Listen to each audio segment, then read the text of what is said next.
Welcome to my channel. It's Egwin here from Beyond Systems. Today I'm sharing another set of movement nuggets that have to do with sitting and some natural movement applications that you can bring into a regular sitting day.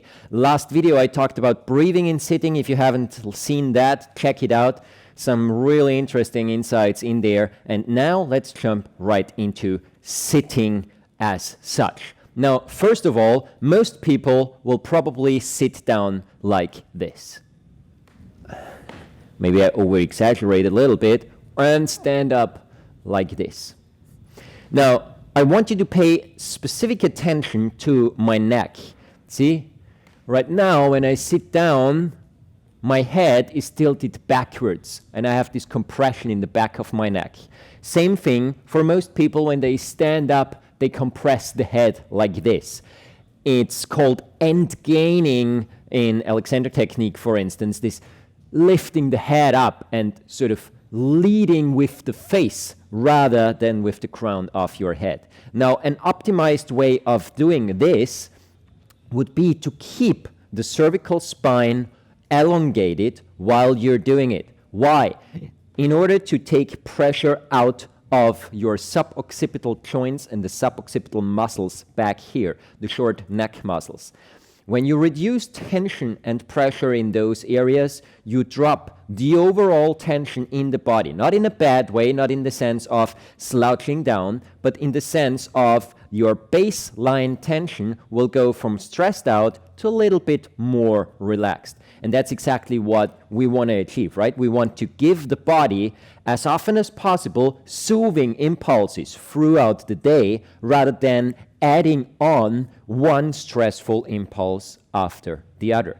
So an optimized way of doing this sitting down, would simply be to sit down with my head in line with the rest of the spine. And see what's happening here? There is a lot of folding going on in my hip joint, in my knee, and in my ankle joints. So it's literally more of a folding action, or I can also sit down pretty straight in a slight spiral movement down and back up, with my legs starting out a little wider and then placing myself down in a slight spiral onto the seat without either compressing the head down and already looking down towards where I want to work, or without this having the head up in order to try and keep balance with the body.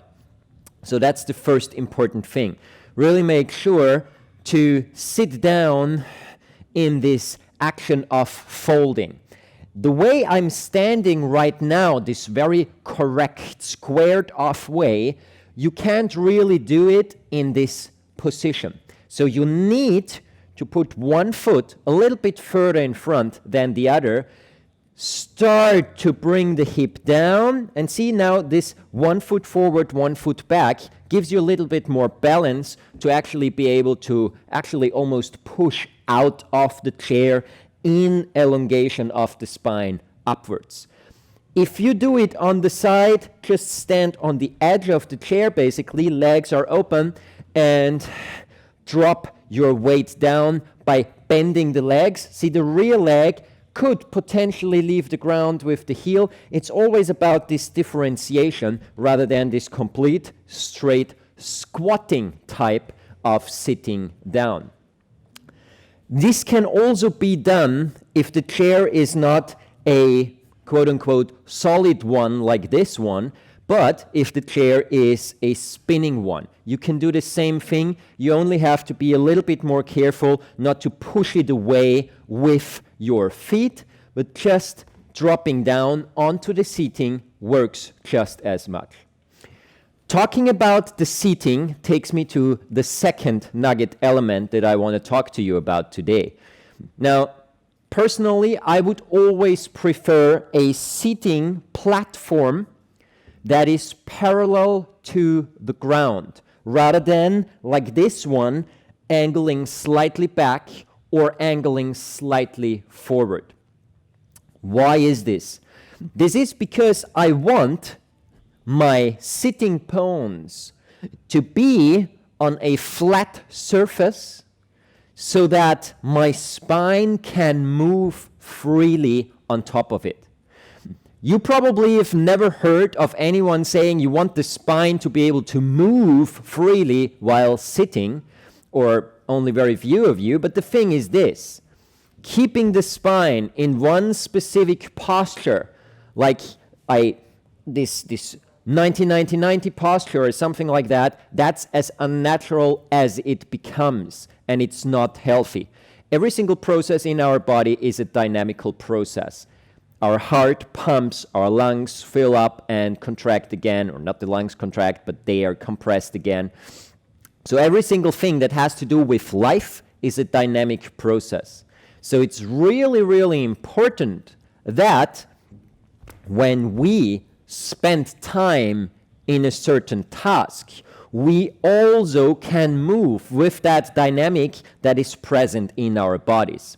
This becomes more difficult when the seating leans back down, because like this one, a seating that leans back down literally facilitates more this slouching of the spine with a rounded back and the hip rolling backwards. If the seating is angled forward, it facilitates an anterior pelvic tilt. An anterior pelvic tilt would be where your hip, imagine it like a bowl of water, and you pour out water towards the front. So this would increase the lordosis, the lumbar arch. Now, some might say, hang on, but I heard that's a good thing. Quick anatomy session about the lumbar spine, or in the spine in general. Now, there is what we call a back and a front column in the spine. The back column of the spine is shaped by the sigapophyseal joints. Those are those facet joints that connect one vertebra through this joint connection, so bone on bone with a little bit of cartilage in between, to the next one on top or beneath. The front column is vertebra, intervertebral discs, vertebra, intervertebral disc, and so on. So the front column is much more spongy. It's compressible because you have the vertebrae, the corpi of the vertebrae, which cannot be compressed. And then you have the intervertebral disc, which can be compressed. Now, in regular day life, in a healthy posture, we constantly bounce between those two columns. So the center of gravity bounces between being transmitted through the front column, so through vertebra, intervertebral disc, and the back column, joint. When we sit on a chair that is slightly angled forward and we increase the lumbar arch, the lordosis in our lumbar spine, this means that the intervertebral discs, they are decompressed slightly, but all of the weight of the upper body rests on the sigapophyseal joints, those facet joints that connect one vertebra with another. That's not a problem for half an hour. However, it does become a problem if you put pressure mainly into the back column. Because those joints, they are living tissue as well. And when you sort of stiffen out the spine and you primarily load the joints, aka the bone, that bone will grow stronger, but it will also adapt to this shape. The more the bone actually over the course of a couple of years adapts to that shape, the less mobile this region will become, and the more you actually wear down those facet joints.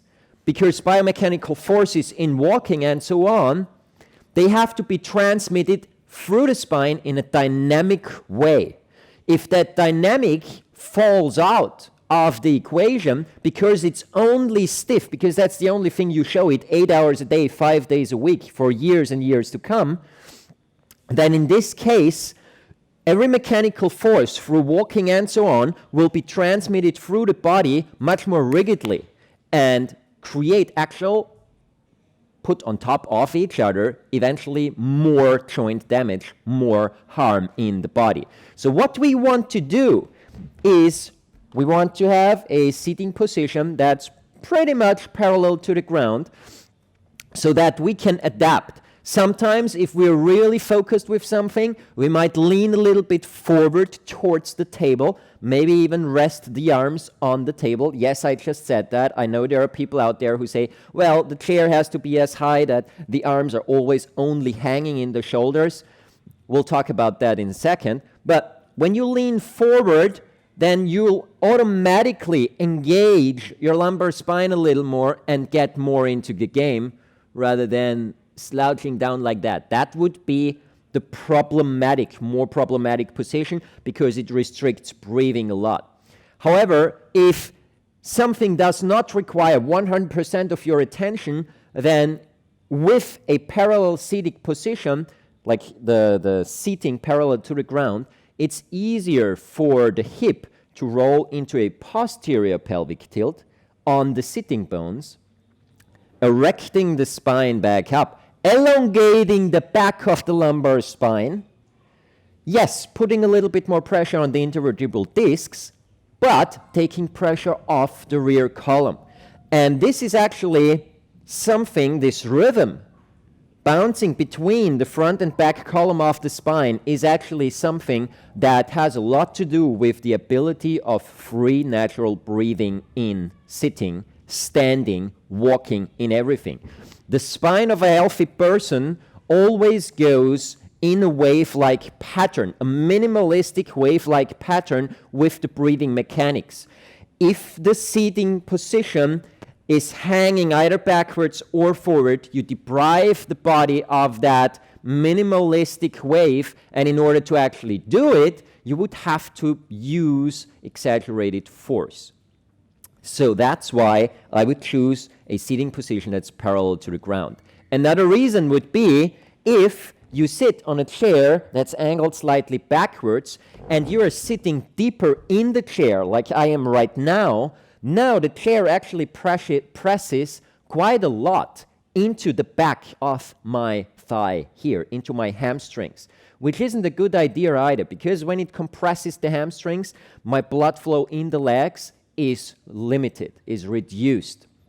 Now, with a straight surface that's parallel to the ground, so where my butt is just a little bit higher up, and with the right height of that sit, where the thigh is pretty much parallel to the ground, or the connection, to be very precise, between the knee joint and the sitting bones is pretty much parallel to the ground, you have the optimal position for best flow in the leg. Also, another nugget regarding leg position. I would not keep my legs in a parallel position, myself oriented completely front on, throughout a full day of work. Switch it up. What I mean by that is literally open the legs out towards the side from time to time, bring one leg back in, open the other one out to the side. So I literally mean a pattern of use your hip joints, open a little bit out towards the side, roll your hip forward between your legs a little bit, work a bit like this, bring the leg back in, do it on the other side, roll your hip either forward or back a little bit, work in this position. Just use your hip joints in an opening and closing position. Use the possibility to tilt your hip a little bit in between as well. Plus, be aware of my feet. Also, especially when you sit further in front of the chair like this, consider sitting in a walking position with the feet. So rather than having the feet parallel, one leg is a little further back, the other one is a little further in front, but switch it up. So sometimes bring the right leg forward and the left back, and then again in reverse. If this becomes a habit, only the left leg is forward, not so ideal.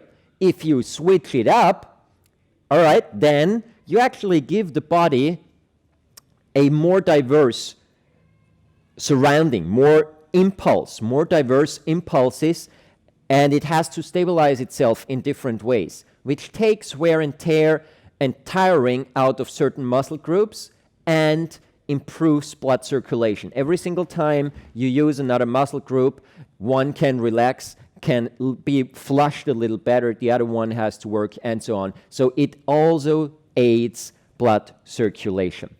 Now, when we come to this standing up, sitting down, obviously, if you can, if your workplace allows it, every so often stand up from your chair and move a little bit. Move your legs a little bit out to the side and back in. Especially pay attention to internal and external rotation. And again, if your workplace allows that, do a little bit of hip rolls or opening forward, opening back. When in this position we sit down and we are seated, there is another very important thing. Yes, you can sit all the way back and let your back be supported by the backrest of the chair. So I could either be in a very active engagement towards the front, or I can literally sit all the way back on my chair, even open the legs out a little bit to the side again, so that less amount of my back of my leg is compressed and allows for more blood circulation. And rest your back completely on the backrest like this when you work. In the last video, I mentioned this 135-degree angle in the hip joints to work for best optimal breathing. This is another option, not so optimal for the breathing, but to support the lumbar spine. Again, personally, I would go for a backrest that does not have a massive lordosis support. That being said, if you have problems with, say, prolapsed discs, something like that, a gliding vertebrae and stuff like that, where you need a certain amount of stability, where there is already a fair amount of compression in those nerve endings that run out, the spinal nerve endings that run out of the spine towards the side, then use this lordosis support and rather stay in this than compressing the discs for too long, because that actually aids a little bit in this. But when you are healthy, you do not have a prolapsed discs, you do not have like any bulging disc or anything like that, then by all means, please use the dynamic way of sitting. All right, another very important thing when we are seated, obviously, are our arms and the upper body. More often than not, we get tensed, whatever we do. Even if the table, this one would obviously be way too high, even if the table is at an optimal height for working, whatever work that might be, just through the mental activity of immersing yourself in something on your computer or some paperwork, whatever it might be, just often tenses up the shoulders. So when you go back, when you lean back from time to time, which I definitely suggest, lean back, and you want to relax a little bit, when you lean back and do this immediately, you work with tension into tension. So when you do some minimalistic exercise like this, which is something that many people do naturally, first, keep doing it. Second, optimize it in the following way. Lean back, say I'm tense in the shoulders, lean back, and before you go into any type of action with the arms, give yourself 1 or 2 breaths. And really try to relax the arms, relax the shoulders down, relax your chest and your back muscles. The back is now supported by the backrest, and then do this opening of the arms and try to get a full breath into your chest. If you do not release the tension first, the opening and the stretching into it only does about 20-30%, to say a number, of what it could do. So the more optimized way is to lean back, relax, and after you relaxed, after maybe you've micro-moved the shoulders, then stretch it out for a moment, and then go back into work. Speaking of the arms, I'm going to show you 2 exercises that I really like in sitting. One is using the left and the right arm in exactly opposite rotations. So both arms hang down left and right of the body. The left one goes into an internal rotation where my left shoulder rolls forward and in. The right one rolls into an external rotation where my shoulder actually rolls backwards and my arm goes in supination. So basically, the arms are doing the opposite thing. From here, you roll out towards the side like this, release. The release is the most important thing, and then do it on the opposite side. Left arm rolls out, left shoulder pulls back, right shoulder rolls forward, and the right arm goes into internal rotation and release. Switch it up with the legs if you are in a standing position or in a walking position, and then do it again on the other side. 1 and 2. You can also obviously do this exercise just on one arm, slightly extend it in the opening backwards like this, and then release in and roll it forward and down towards your knee. This also helps to mobilize the whole shoulder blade, the whole shoulder girdle, and reduces tension in those areas up there. Plus, because of that massive internal and external rotation, it also mildly pulls on your latissimus dorsi, which in return helps to reduce a little bit of tension and pressure down here in your lumbar spine.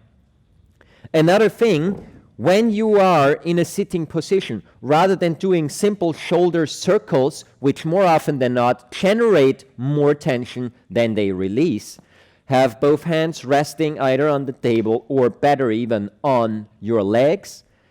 Move one arm up.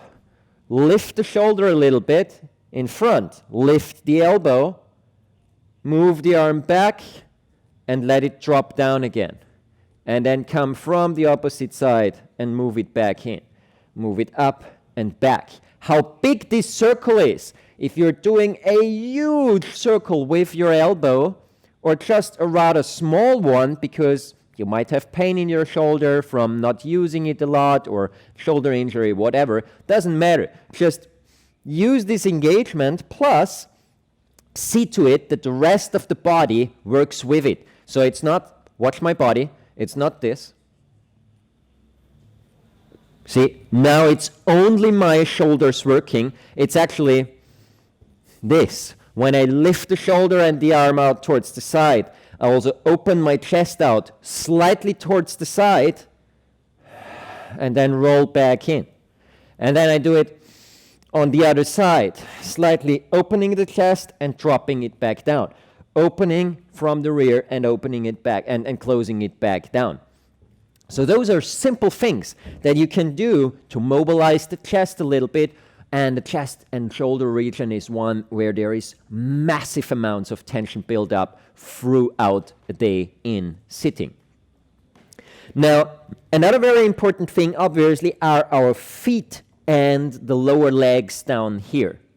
When we do this, switch up, we can also play with having the feet rolled in like this on the outside edges.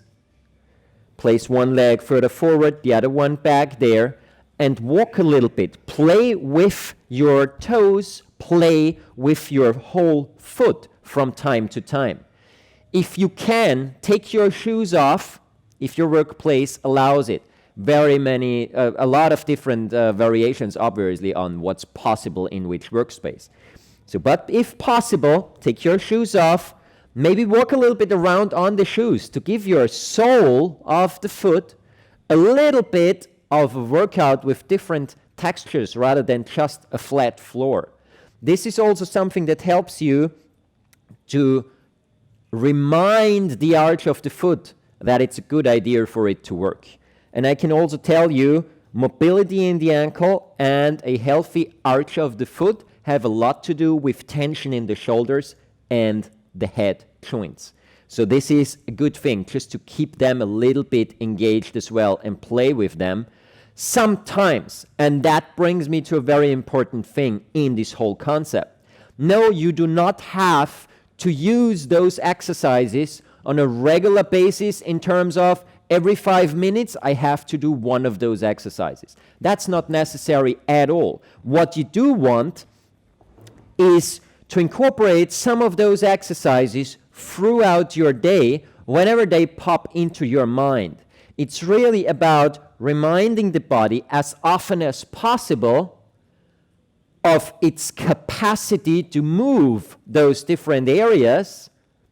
But then again, of course, sometimes you are immersed in your work. Sometimes you might slouch down. So what? We're humans. We can adapt to that as long as it doesn't become the sole posture for 8 hours, 5 or 6 days a week for years to come. When we actively and consciously get back out of that from time to time, jackpot, we're there. It's awesome. You do something for your health. Now, another thing that I sometimes get asked is overlapping the legs, yes or no? So sitting like this or this. Me personally, I definitely like it. I definitely do it from time to time, not always. I also sometimes bend one leg under. So if you have the mobility for this, by all means do it. I also sometimes, again, not every workplace will probably allow this, but I also sometimes bring one leg up onto the chair and I actually lean my upper body against the front thigh and work on the computer like this. This gives tremendous stability to the body. It prevents you from completely slouching down, and it twists a little bit on the hip. It also compresses one hip joint, opens the other more, but then again, you switch it up on the other side. You do it on the other side, always on both sides, and this just helps to stay dynamic. And if it's only this that you take from this video, then take this and apply it as consciously as possible. Do not see sitting as something static. That's something it should never ever be.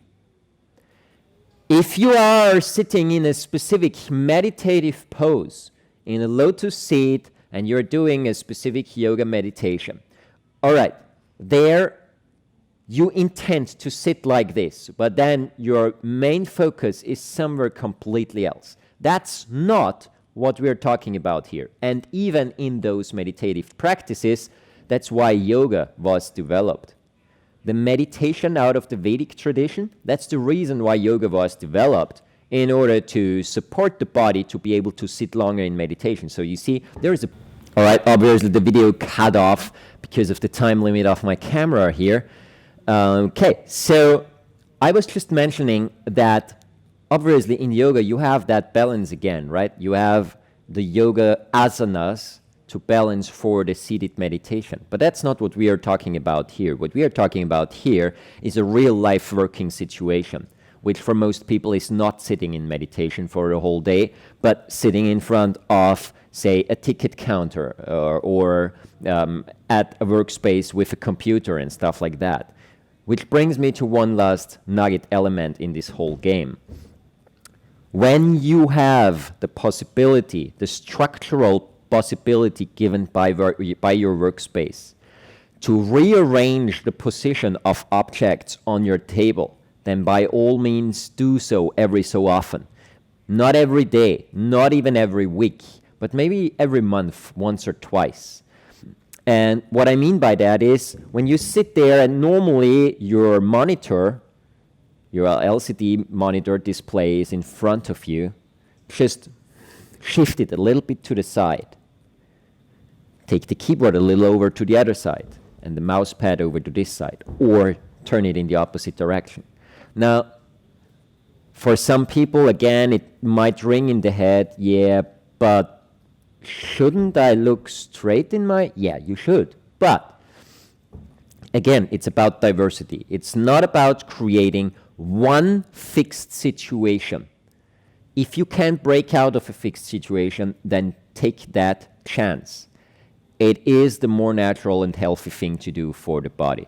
And I don't suggest that you have your monitor over there and work with your head turned to the left like this or like this for 5 years. No, that's not what I suggest. On the contrary, if this was my table here, that's the edge of my table in front, then my monitor is in front of me. If I can place it onto my right side, I would literally change the whole sitting position so that also the physical feeling of relations with the table are different. I wouldn't just work like this and look over. I would literally turn the whole body over and work towards the side. Obviously, with the table hopefully being a little bit lower and closer to me so that I can actually work like this, or like this. So sometimes having the left lower arm resting more on the table or the right one resting more on the table and things like that. Switch it up. I mentioned at the beginning of the video that yes, I do think sometimes the arms can rest on the table. That's absolutely fine.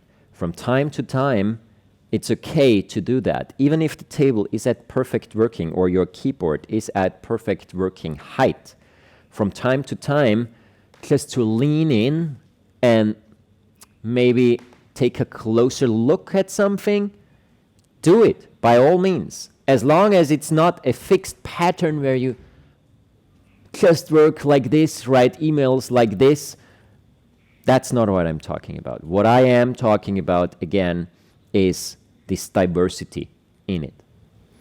All right. I hope you gained something from this video. There would be a lot more movements possible, a lot more nuggets that one could give. The video is way longer than intended already. Good thing I cut out the breathing the last time and did a separate one for this. If you're interested in the breathing one and you haven't seen it yet, check it out on my channel. It is the last video that I posted.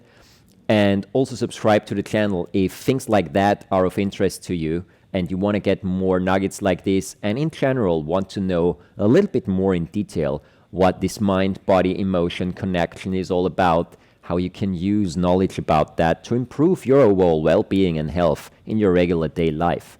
Or even if you are a professional, just maybe get 1 or 2 extra nuggets on how to view things. Sometimes we're quite stuck in how to perceive things and how to work with things. And Beyond Systems is all about zooming out, taking a new approach, looking at things from a new perspective, and then taking it from there. All right. So I hope you enjoyed this video. If you have questions, whatever they might be, shoot them in the comment box down below or write me an email. Give it a thumbs up and share the video if you think that there are people out there you know who might have a benefit from it. And it also helps me, obviously, because just growing this channel a little bit more is supportive for me to actually also be able to post more of this content and dedicate time for it. All right. I wish you a wonderful day. Have a beautiful time. Thanks for watching. And yeah, see you around. Subscribe to the channel to get updates whenever a new video comes out. See you around. Bye. Thank you.